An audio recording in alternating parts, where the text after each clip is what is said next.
corner. So let's start the show. You're listening to Cannabis Corner on WNHHLP 103.5 FM, broadcasting live from downtown New Haven.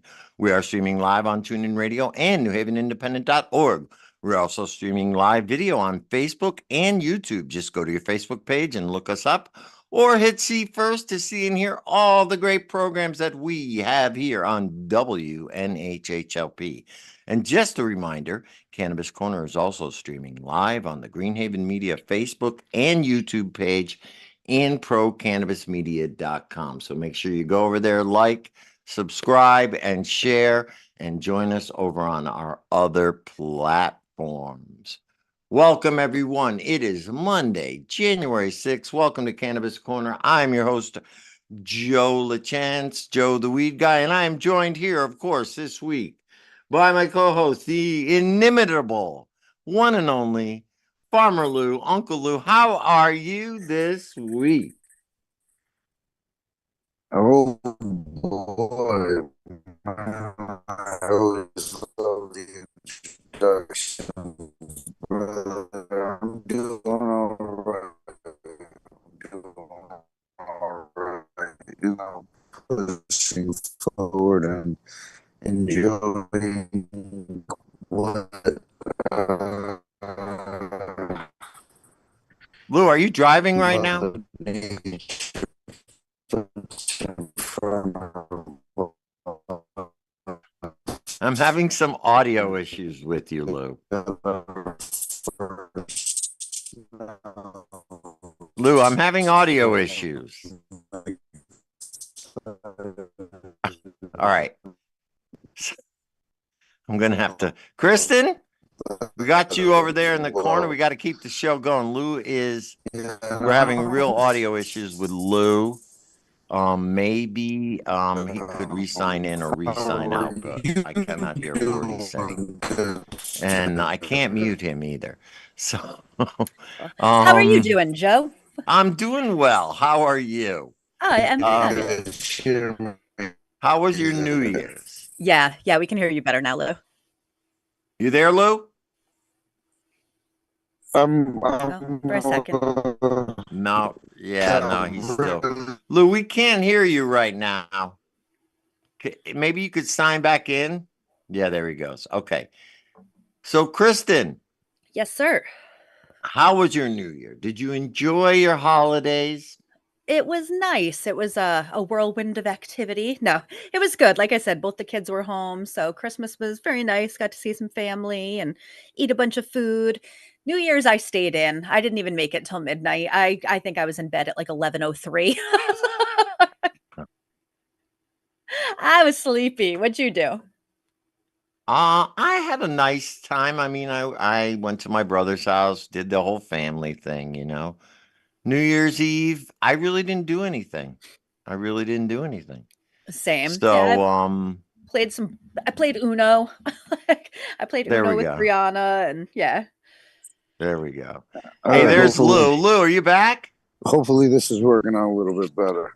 Yes, sir. Very, very much. All right. I was just saying I was enjoying the weather and the beauty that comes with New England and kind of continuing pushing forward.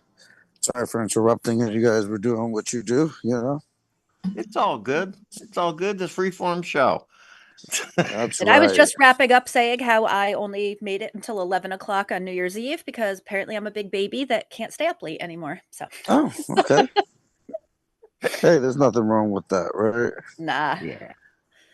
No, I'm for one. I'm glad that everything's done, that the new year has started, you know, and I'm getting ready to do some new things. A lot of good things on the horizon. Been planning some good stuff for 2025, getting into some events and things like that.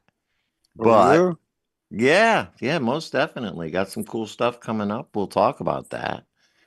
But you know, Chris, speaking of events, is there anything going on? Well, we were talking about a few right before we kicked on air. So you run with what you've got, and then I'll add if you didn't, if I think of anything else. Okay. Well, first of all, I was on the air today with Chaz and AJ. It was very, very nice. I forgot to mention that. I had a great time. Got some calls. We took calls from people, That's and a fun. lot of people were talking about consumption lounges and things like that. I know this is off the topic, but I did want to bring this up. And that seems to be people are looking to get consumption lounges. People were talking about how high priced the flower here is in Connecticut. And there was a big article on CT Insider, and I know Lou could probably lend some insight into this about how the Connecticut cannabis industry has now is not now making as much money as they were when they first started. So the revenues have gone down. Um, Yet there are tons and tons of dispensaries open.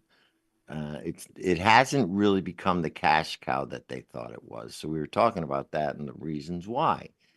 And the reasons Joe, why is just Connecticut thinks it lives in a bubble. It no, forgets. there's not a ton of dispensary open. It's just people aren't going out, and there's a lot of rules. It makes it expensive. So as the state continues to make it expensive, they're not going to drive more people into the space. You know what I mean? And as somebody with a little bit of insight, you guys, the team, all of us, I think it's up to us to make sure that those things are known to be made to be known versus um just trashing on the entire system.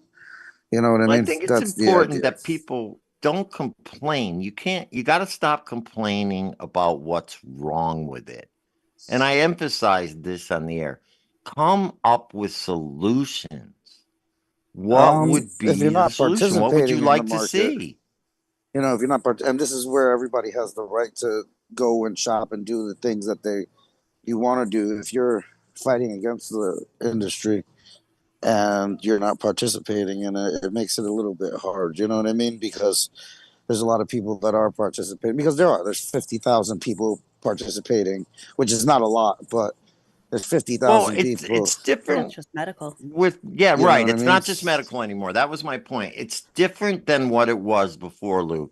We used to have a hard time getting, the medical patients to come out Right. and support. But now here you have a huge retail. This is retail stuff. These are regular consumers. They have the right to complain. They have the right to suggest, just like any other industry. Do you know what I mean? Yeah. Just like any other consumer would. And they need to start taking advantage of that. I And it's I get really you, but important. It's if you're what gonna what do complain, the it gets people want? fixed. Right. If the people want it, it's got to be done. But They if have to nobody's lend their buying any voices. They have to products, speak then up. What do you want? And it seems like they want lower prices, more selection, and better quality, you once know, again, value and dictates lower value. Right? They want prices. value. Value dictates lower prices. Yeah, And it's tough. You complain about the flour, and we're definitely on the move to get better flour, but it makes it yeah. tough That's when the thing. People have to also a little bit be patient. It took a while for mass to get where it is, and yeah, it's still now not they a hundred have their percent. issues because nobody pays their bills. Yeah, and they have the opposite issue where there's too much. Now They have that's too why, much. we compared prices this morning, and it was literally half Yeah, price in well, mass. Joe, the Um, rules are different. yeah, but there's And the also product isn't better. It's not even, there's just more of it's it. just, I get you, Joe. Once Yeah. again, it's expensive to stand these businesses up. That's Well, And what I was kind that's of another getting at. point we brought up. so, That's no another problem, Joe. point. If Connecticut has people made don't it. participate in the market, then it's not going to get cheaper. Yeah, right. And I think, I don't know, I'd have to look at data, but anecdotally, from the folks that I kind of hear, that we all hear, the loudest folks that have concerns with the program, in my experience, tend to be people that do not shop through the regulated industry anyway. Never have, Right. probably never will. Then Right, I've got friends that they love their dispensaries, like that's where they right. go, that's where they feel comfortable. I don't tend to hear a lot of complaints from them until they go over to Massachusetts and they buy an eighth and they're like, all right, I paid, this much here and I'm paying this much here. And so then it becomes a price concern and whether it's valuable to drive out of state, which, caveat, Right. we're not supposed to do. But we all know that it's done. So it's so like at the top of the food chain as far as I'm concerned. Our legislation needs to make it more cost effective for the businesses so that they can Right. in turn, and I hate myself almost for saying trickle down economics, but that's kind of what we need. It's Yeah. so expensive for folks that are opening and cultivating and running these dispensaries with everything that they won't make a profit, and so we won't have any. I Yeah. mean, businesses require money, so And it's it's not tough. even a profit, it's just running the business. Because, Yeah. you take just opening costs, it's going to cost me almost $1 million to just open the the dispensary. So you figure 30 employees at $300 to $450 onboarding cost. Um, that's just onboarding to hire employees. The build outs are, and this is really cheap because any renovation is about $200,000 to a retail space. We're just talking standard retail renovations to any facility, not even dispensary levels or pharmacy levels. And then the flower is not even up to par realistically. You know what I mean? So now you have a tough product that some are getting better, and it's tough because I hate myself even just saying that, Bricks is coming out with great products. Bricks is a Curaleaf joint venture Right. equity. You know what I mean? It's You can currently get cannabis delivered to your door within 4 hours most places. You know Right. what I mean? And it could be your own. You can choose to only purchase products from small cultivators, which we have two. And, and those, there's a large following of fine fettle here in the state. They just opened their cultivation, Rodeo, Yeah. their cultivation. Where Affinity. Judge Affinity has their small cultivation. And as crazy as that sounds, Affinity is basically the last local group. You know what I mean? Although Um, TheraPlant was just bought out by a local group. right. So Well, semi-local, but semi-ish, but yeah, but they were sold once beforehand, and yeah, it's that tough. they're yeah. It's a Well, hey, tough thing. three times is a charm. But Well, once the original licensee is out, it's just another commodity to pass around to realistically whoever buys it, right? That's to what's whoever ended up purchases happening. them at that point. And the large corporate ones aren't gonna necessarily survive very well if they don't, maintain that local, Yeah. that local ownership, kind of that Well, I think local.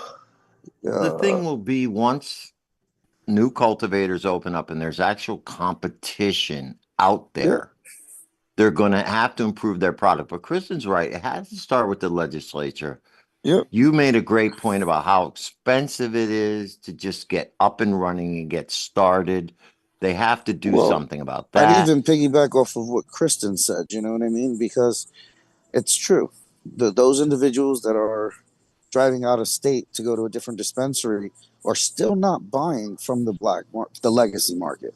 You Right. know what I mean? So they're opting to take an hour and a half to 2 hour drive versus getting it from somebody local in the streets.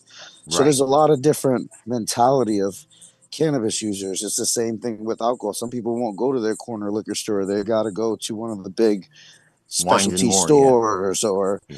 some people won't even do that. And they're like, oh no, I only buy my wine from the winery because Connecticut has its wine trail, or I only get whiskey from the distillery because, there's a Right. local distiller. And it Right. opens all of those areas, and now it's price point. You know what I mean? You Yeah. can We got to buy work on that. you can That's what you has can to be buy focused cheap on. weed when there's not things in place, and it sucks. Yeah. But It's the growing pains of businesses and what it costs to open a business.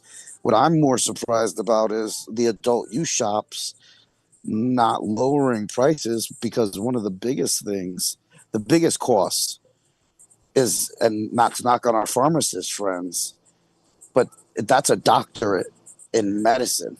You know what I mean? Those individuals have worked very hard to get their pharmacy degree, and they demand a very high level salary. They demand, like, not even on any cannabis side of it.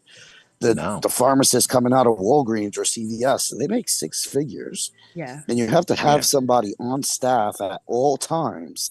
You're Right. talking almost $300 to $500,000 a year that has to be earmarked Yep. just for one level of employee at the shop. The And adult use shops don't carry that overhead. You right. know what I mean? They don't carry an extra $250,000 overhead. Why And wouldn't they be able to sell something for a little bit cheaper?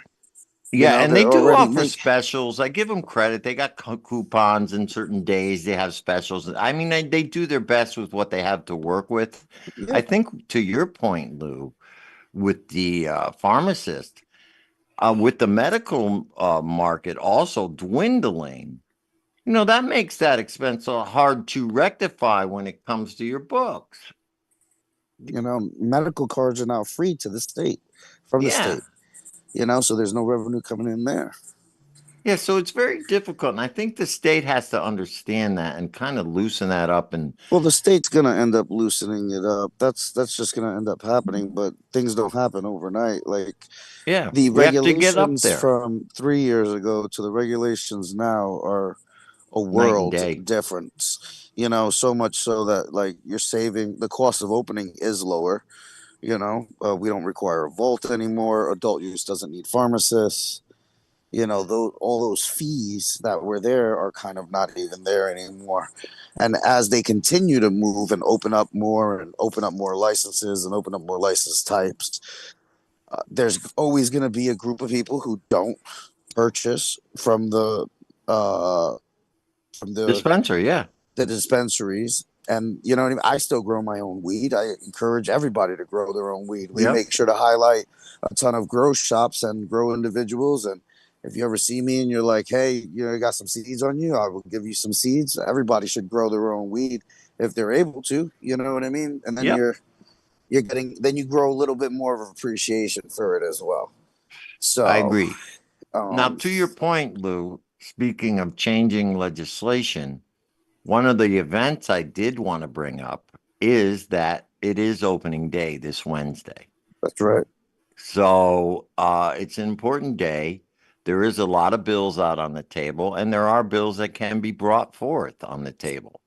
So if you are interested in making change, get up there to the Capitol and press the flesh, shake some hands, kiss some babies. There's no babies up there, but that depends on how you look at it. Um, but yeah, go up there and really, this is important. This is now a large market. It's not medical only anymore. You Right. are a consumer. Get active. Tell the legislators what you want to see. You know, tell them you don't want to drive to Mass and waste your gas, but you also don't want to go out on the streets. It's important that we serve our market, and that's what's important. The market now includes everybody. Right. So, and that's That's a my big part of message. it. Open your mouth. Tell them what you want to see. Complain just like you would at your pizza place. That's Tell right. them what you Everybody want to deserves to get see. complained to. Oh, That's it. Everybody. Let the everybody. So world that know. is a big event coming up. I know on the 7th, tomorrow, that Salt and Oil Yoga is hosting, which is now Canna Yoga, hosting a Yeah, yeah. Canna Yoga event over in New Canaan. That's sponsored by Urban Legends over there if you want to check that out. Kristen, do you have any other events? I'm looking at my list. I was going to mention the Salt and Oil or Canna Yoga one. Not right now, no. But like you said, that now that the holidays are over, I strongly anticipate that folks will start having things. I know Connecticut has something going for its. I don't think they call it the Jacket Club anymore. What do they call it? The High Society. High society. Yeah. Yeah. Yeah, So that's coming up at the end of the month. I think it's the 26th. We'll get more details on that. We have another Salt and Oil Canna Yoga coming up on the 27th, sponsored by Greenhaven Media. Yeah.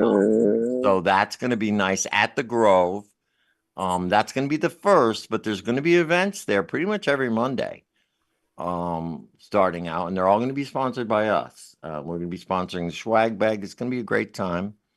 Yeah, we're That's excited. down to Grove. We're going to have the Grove, and Lou's Nautilus Botanicals are going to be getting involved in that. So that's the start of something new for 2025. And of course, we'll get more details on that as it comes up. But right now, I have with us, of course, the one and only, the man with the plan, Mr. Rick Naya. And of course, Yeah. everybody knows Rick. He's a New Hampshire state primary cannabis lobbyist who's led the way to legalization of medical cannabis in New Hampshire. He is a certified cannabis grower for the past 40 years and a developer of multiple strains, including Florida's infamous Gainesville Green of 76. Rick is a South Florida native who attended Miami-Dade and Broward County College. He also holds a Bachelor of Science degree in construction management for the University of Florida. He is New Hampshire's first licensed cannabis patient and was awarded a certificate for writing the House bill and rules and regulations for many, many bills in New Hampshire. Welcome to the show, Rick. It's always a pleasure to see your smiling face there. I see you're in your car. Where are your travels leading you today? You're on mute. Unmute.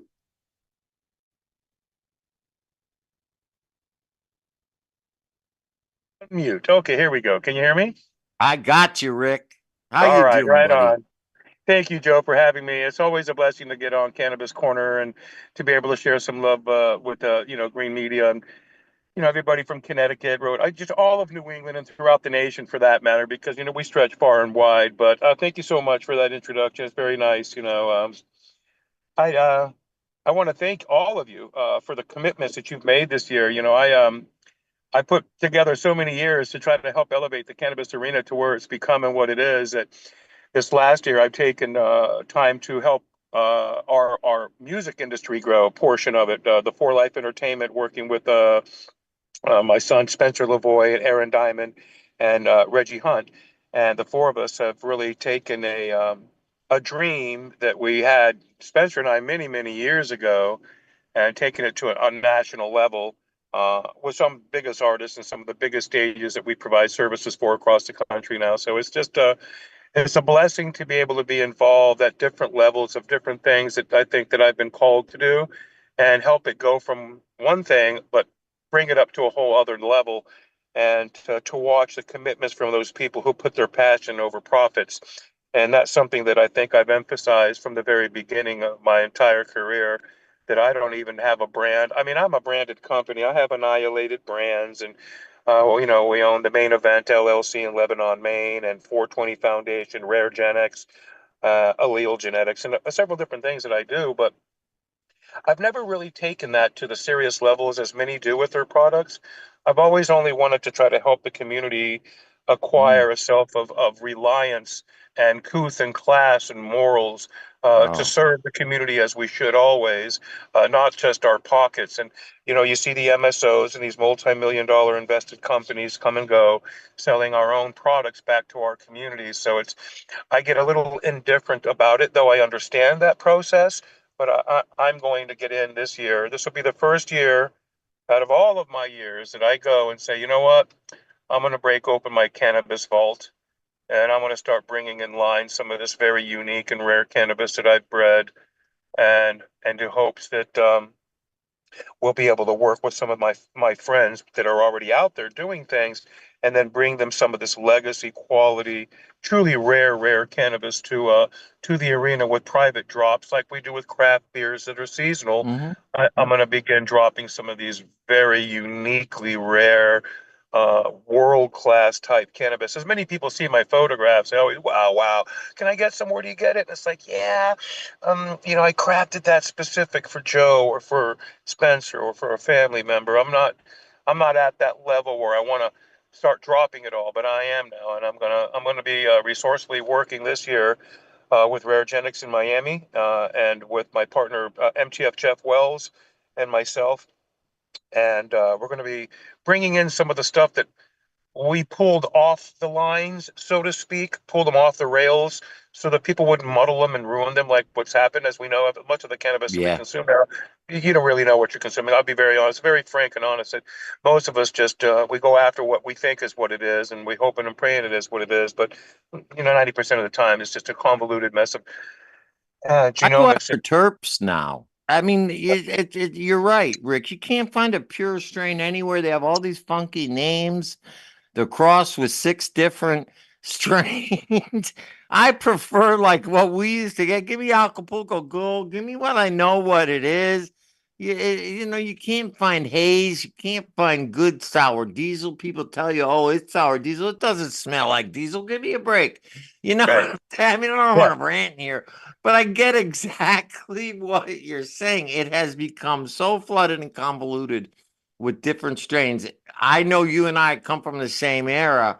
It was a lot easier back then when you only had 4 or 5 to choose from. Yeah, it's funny you say it that way, but you're right. What it was back in our day, it was the countries that could produce it. So if you were in Colombia, you were getting Colombian, Panamanian, Panama, Mexican Acapulco. You got to get some Thai. You got to get some weeds from Afghanistan, Pakistan. Some of the rare Africans, but there wasn't a lot to choose from in the early days. If you were from Palm Beach like me and you were able to travel around the world and you had money and you got lucky like I did, I got lucky to get all those seeds. I'm just being honest with Right. everybody. I was blessed. I'm lucky, lucky, lucky.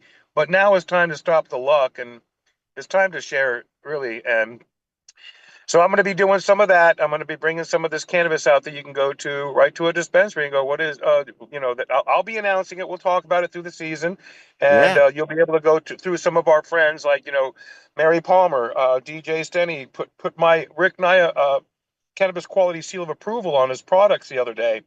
Nice. He was one of my first award winners, but he decided finally to put it on. And I'm like, hey, thanks, Denny. You don't have to. And he goes, no, I know you don't. But he goes, he was just sharing his love with me and for me.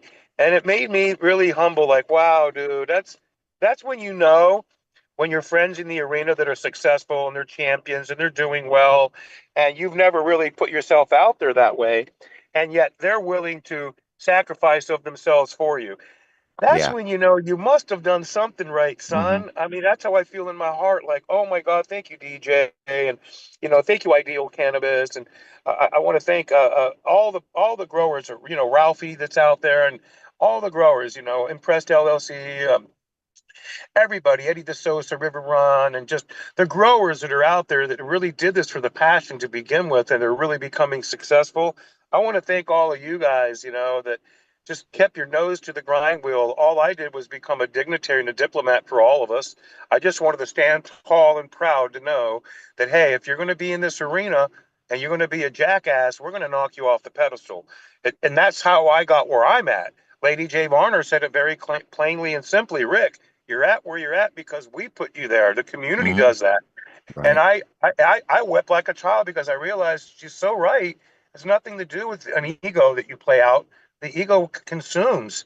It's the community and the society, Right. humanity that allows you to get to where you are if you do the right things. And I just so happen, like you, Joe, fall into that space.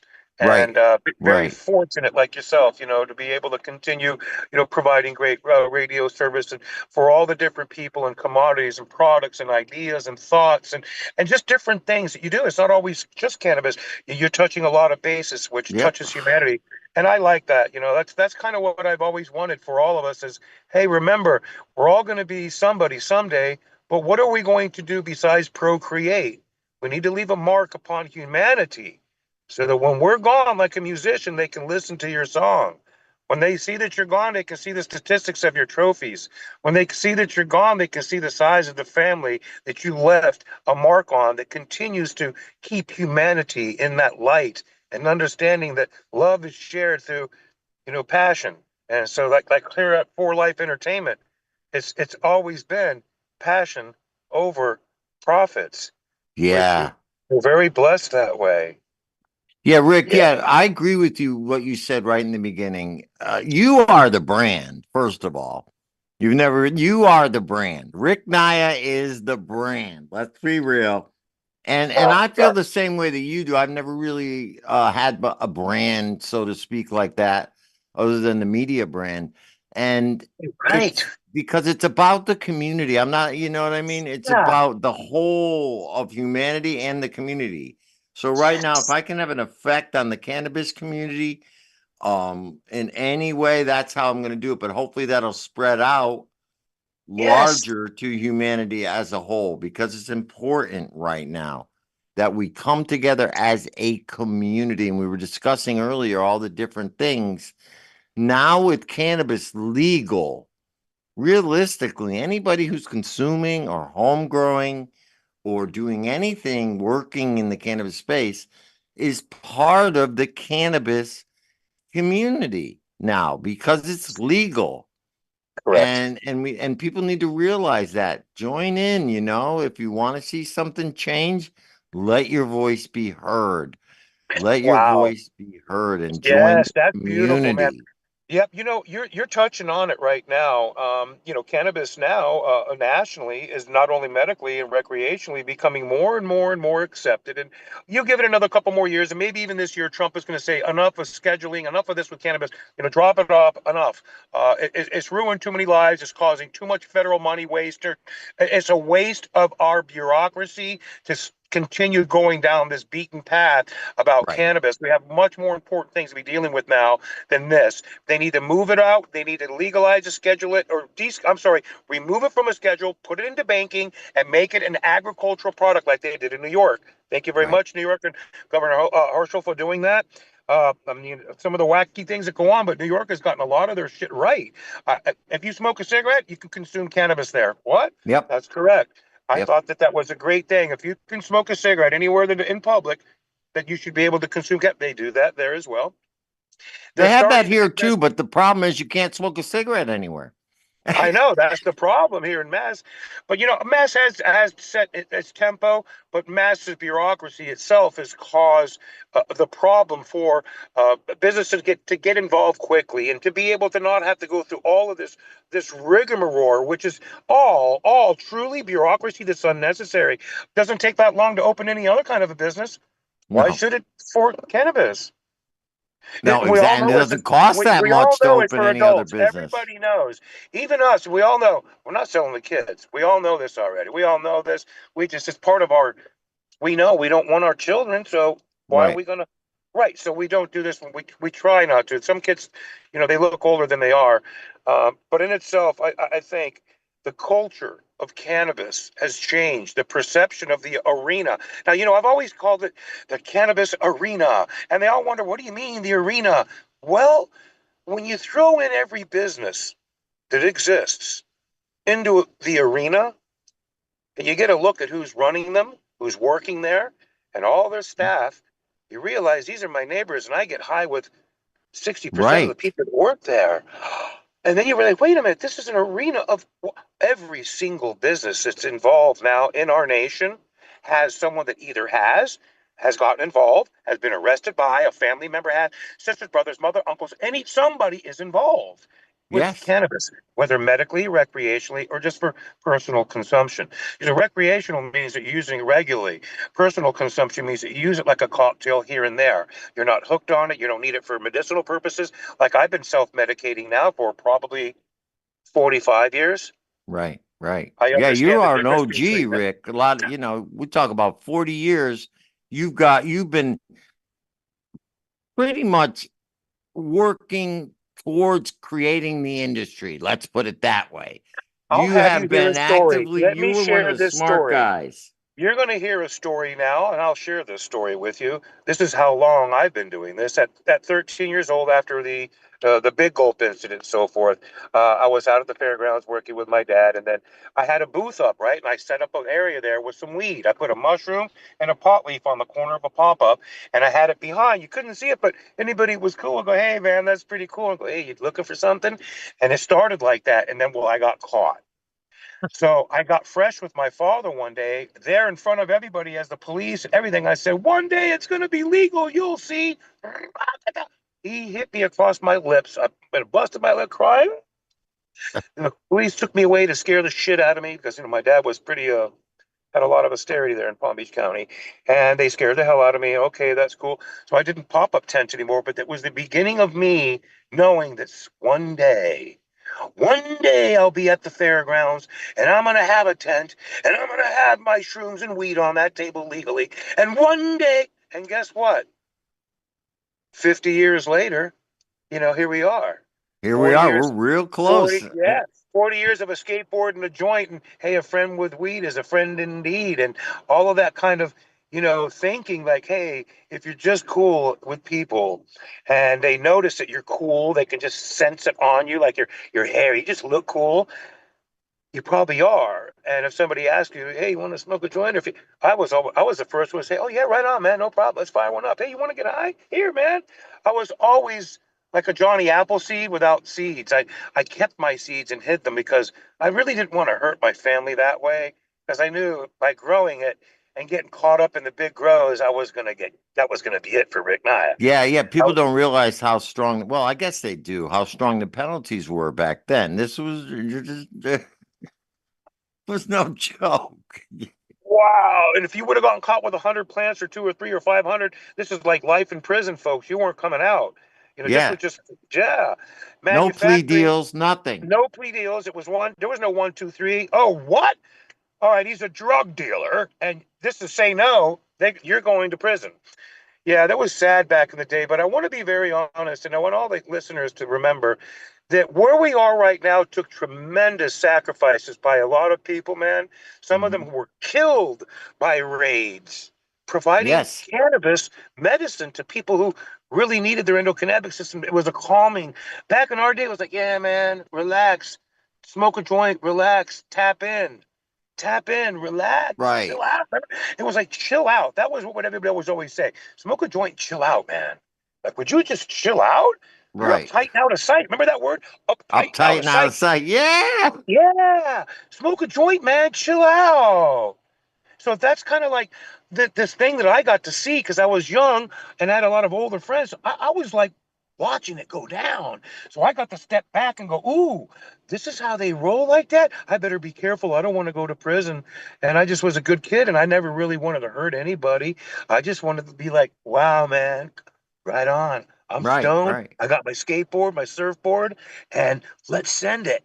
And that's always been my mantra. Look, send it. I've been saying that since I was a little kid, and people know me that no, Ricky's been saying that like since forever. So when since forever came around, when genomics came out and they started testing cannabis, well, the very first American hybrid seems here was the Gainesville Green. They started tapping me on the shoulder, Mr. Naya, did you hear this? What? Oh no! Oh, you're kidding, right? But when it dawned on me, I realized then that when I was a little boy, because I come from a highly affluential family, I always said, one day I'm going to be famous. You'll see, you'll see. I thought it was going to be sports or singing or something. I didn't know what it was going to be, but it was something that I didn't know for over 50 years. It was only when genomics came out that they tapped me and said, Naya, did you know they're talking about that Gainesville Green skunk, Northern Lights, or Crippy? What? No, they're not. Yeah, they are. Dude, you're the first ones. I We're wept for talking what, days. 1979 you said that was? No, in 1976 is when Crippy was created. So when you look at the histories of Crippy, 76. yeah, you look at 76 and you look at the information about, and MTF Jeff Wells, who knows about all of his histories and the people and the whole nine yards, he'll tell you, yeah, Ricky, your Gainesville Green, it made it up to Portland, and in Portland and Seattle, they took it and crossed it with the North, the Afghani and the Thai, and created Skunk and Northern Lights, and that was Neville and the Sims brothers. And I gave it to one of the Sims brothers, the Gainesville Green Seeds, that he took up there. And Jeff just so happened to know Neville well, and he was the king of the auto flowers, with the Alaska Thunderfuck, the Matanuska MTF, Matanuska Thunderfuck. That's Jeff No, Wells. ATF, ATF, Rick, ATF. Yeah, Alaska I'm sorry, correct. ATF. I'm so sorry. And then well, Jeff is the creator of that. And he knows the creators of the skunk and the Northern Lights, and he know what they did, and he knows what that is. So I knew early on, oh my God, that means when Neville took off to Amsterdam and everything from all over, the Asiatics and all the African and stuff, but that was making its way into Amsterdam was being bred with the skunk and the Northern Lights, that my cannabis just so happened to reach the world within a year or three. And then it was all over all the High Times magazines, and I saw all the different variants that they were creating. And as they were creating these Championship World Cup things, Sensi Seed Bank, which had these devil seeds that were mine, and they were doing their tours around, like doing the seed hunting, I was the kid that had already been to all these countries harboring seeds and watching what they were doing and going, they're doing what? Well, I'm going to do this. And then I'm going to take those seeds and back cross it with mine. And then I'll put it in my vault and hide it. And no one will ever get that. And I was doing that. And I created some world championship, like triple OG championship quality stuff in the era that no one had.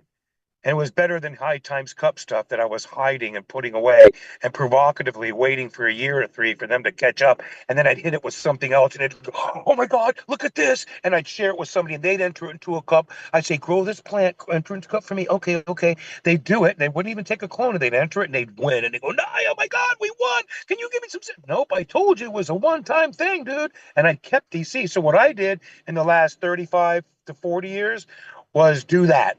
Procure advanced genomics and back cross with some of the origin landrace shit stuff, I'm sorry, that they did not have, and create some stuff like me and Jeff have that no one in the world has. And we're going to Well, release let's some of bring these them now. out. Yeah, we're bringing them out. We're going to bring them out. I did with Sparks Farms. I made some drops about 4 years ago up in northern Maine. I don't know if you saw those videos. If anybody wants, just go on my videos on Rick Naya and on Facebook, and you'll see some really great videos of some grows that we created with some legacy variants from around the world that Jeremy and I had from Afghan, Pakistan, Laos, Tibetan weed. I made some dropped a bunch of stuff and then pollinated some stuff in northern Maine. I don't know if you saw. So now I'm going to break those out. I have stuff that's never been named. I wanted to ask you that, Rick.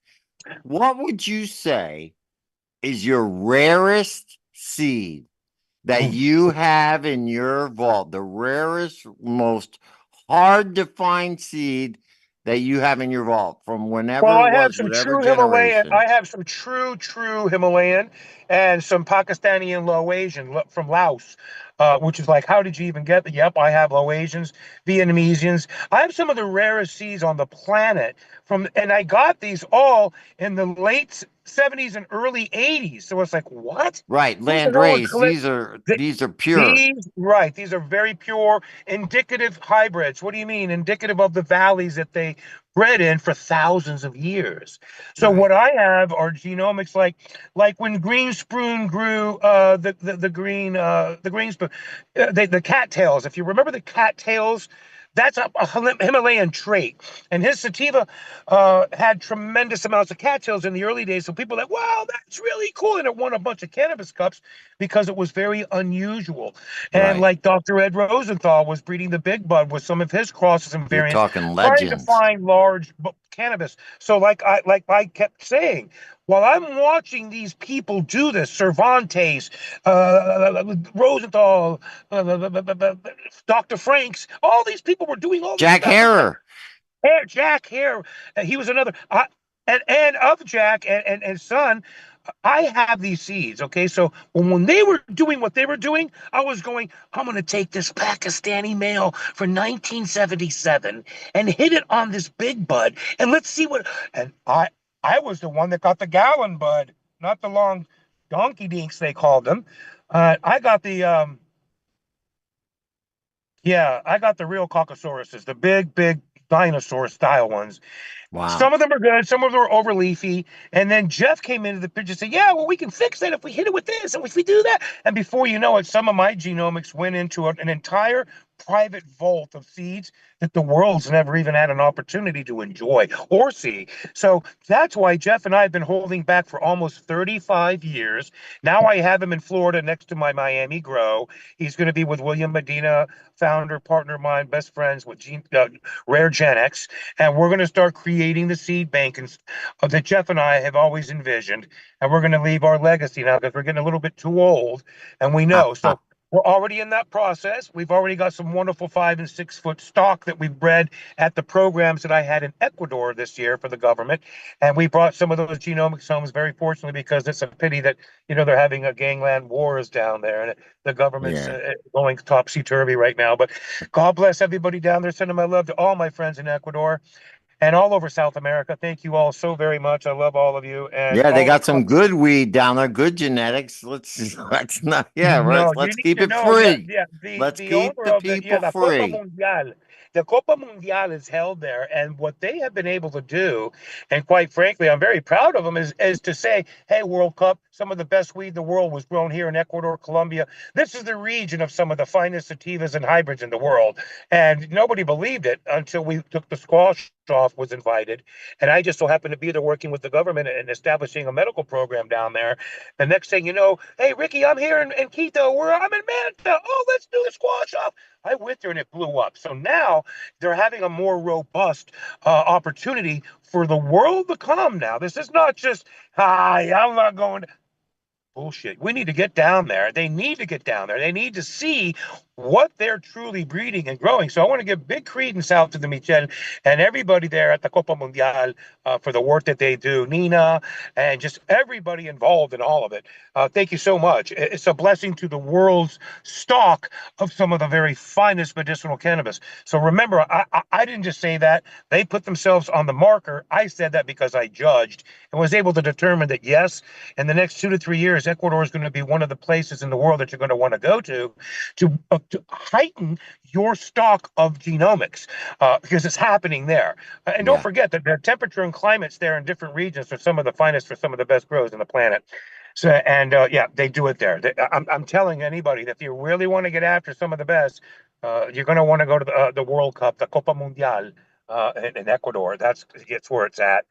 Let me ask So, you a yeah, question, Rick. As far yeah, as sure. these land-raised strains go, these legacy strains, Sure, yeah. you take them here and now you try to grow them on an indoor, in an indoor facility, say, an indoor Yep, yep, setting. yep. Is it, are you able to get the same results that you say you would be able to get if you were growing them in their native environment? So have Right, we right. gotten to the point where you could actually duplicate a tropical setting within a grow room, so that it comes as close as you can to what the natural setting would be? Have we gotten Correct. there yet? Well, we have in the science realms, and those of us that can afford that form of science, but most beginners will have that kind of difficulty due to it's called acquiesced environment. So a plant that grows in Laos that has, 86%, 90, 100% humidity has to be able to ward off molds. That's why it's alive. Otherwise, it would be consumed just by Right, the surrounding naturally. molds and bacteria. Correct. It wouldn't function. It wouldn't be able to survive. It would die out. That was like Maui Wowie. Where did that come from? It was an indigenous land race that was there in Maui. That's why they were like, Wowie, whoa, what is this? It was an Yeah. indigenous plant. Many of the indigenous variants are the ones that you look for because they're the ones when you understand acquiesced environment. I live in Maine. It's a humid and it's dry. It's this. Just that there's a lot happening up there. So you have to understand how to acquiesce those environments for those particular strains, so that they produce the terpene profiles that come from those regions, and they will. Now, here's the other problem that a lot of people don't understand this, and I think a lot of it's our fault to some degree. We grew up on farms. We learned to use cow manure, and there we are growing in the compost teas, and this is the way we learned to grow, and that's why all of our stuff tastes like a barnyard, whether it's from India, I don't care where the Right, right, seeds right. That came they from. do. They It, still grow the old school way. and they all taste just almost the same because you're growing in Dirt. Yeah, manure. yeah, yeah. Yep, and that terp profile is rich because you're sucking up a lot of that amino acids from the cow's Poop. Right. feces. So what we've learned, and this is just me speaking, now a lot of people have a lot to say about it and organics, and I'm a full on, I'm not going to go veganomics on you and everybody, but it's the best way to go full organics is without using any form of animal feces. It's not necessary. A plant speaks by itself through its own trace in its acquiesced environment. It'll acquiesce whether it's tropical, whether it's dry, whether the climatic changes change, a plant will acquiesce. If you control that environment and you try to tighten it in as close as you possibly can, your likelihood of providing yourself with those nostalgic flavors that you remember from Pakistan, remember from these different countries, it's very possible. Here's a Yeah. friend of mine here that's got dispensary owner here. I'm on live right now. Brian, I'm on a radio show, but hey, I just Oh, wanted to hey. Cannabis We're Corner. almost out of time, Rick, anyway, but That's okay. That's Brian um, Kasich. Yep, I just wanted to share that he's just another one of the regional people getting involved here in yes. Massachusetts. And this is what they're asking the same questions you asked. Ricky, how do you? Well, it's called a lot of years of experience and luck.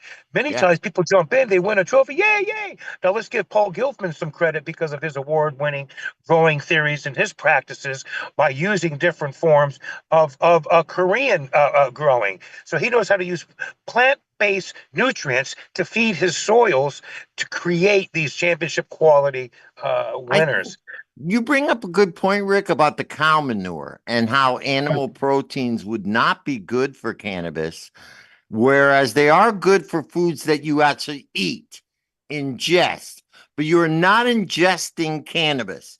You are using it medicinally, you are smoking it, you're not chewing on it and actually eating it in that way. Now So turn that that makes a around. lot of you don't need all those proteins, right? You don't need Good the same point. things. You turn that around. Now, you're not doing that to the plant, but are you also doing that with the feces? Oh, no, we're not. So, why would you want to intoxicate or inhale? Now, remember something cannabis and hemp is the greatest remediator of soils in the world's existence.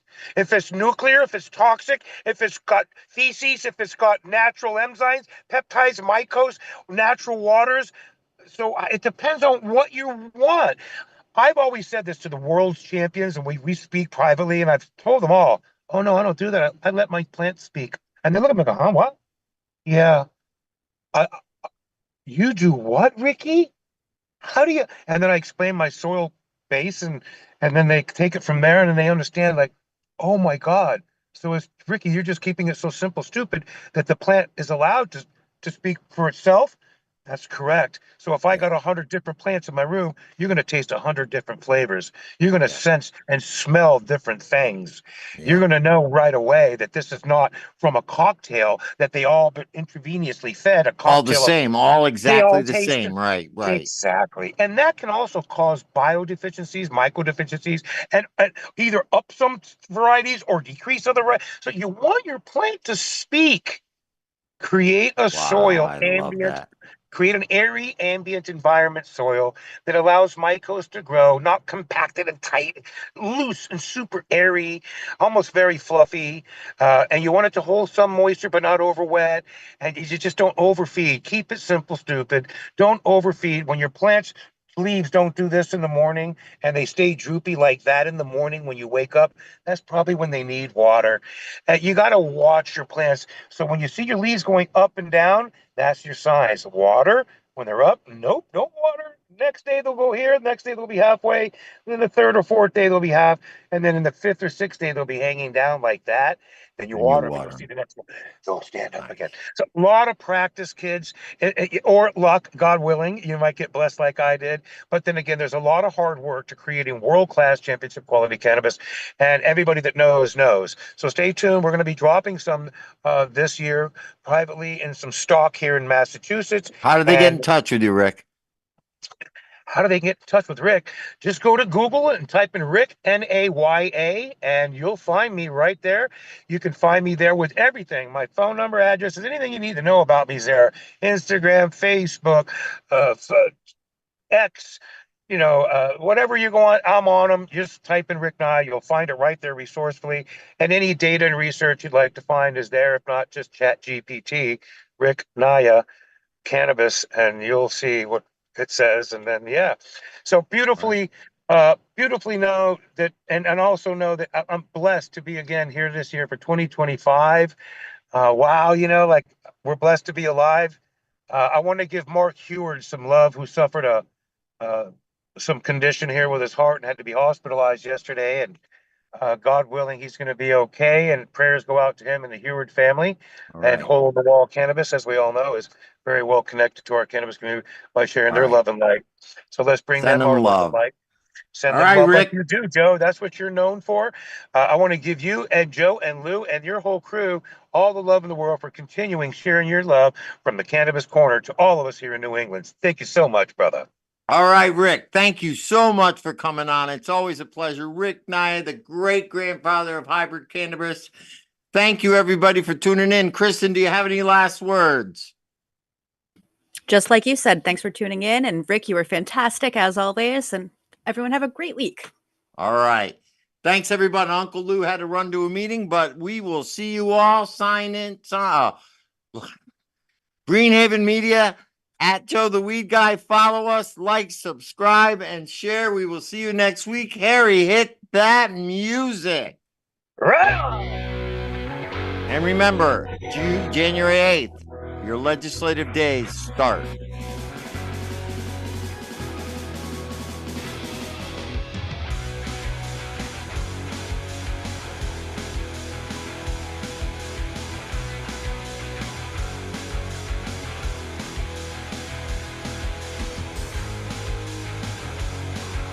All right. We love you. Love you, brother.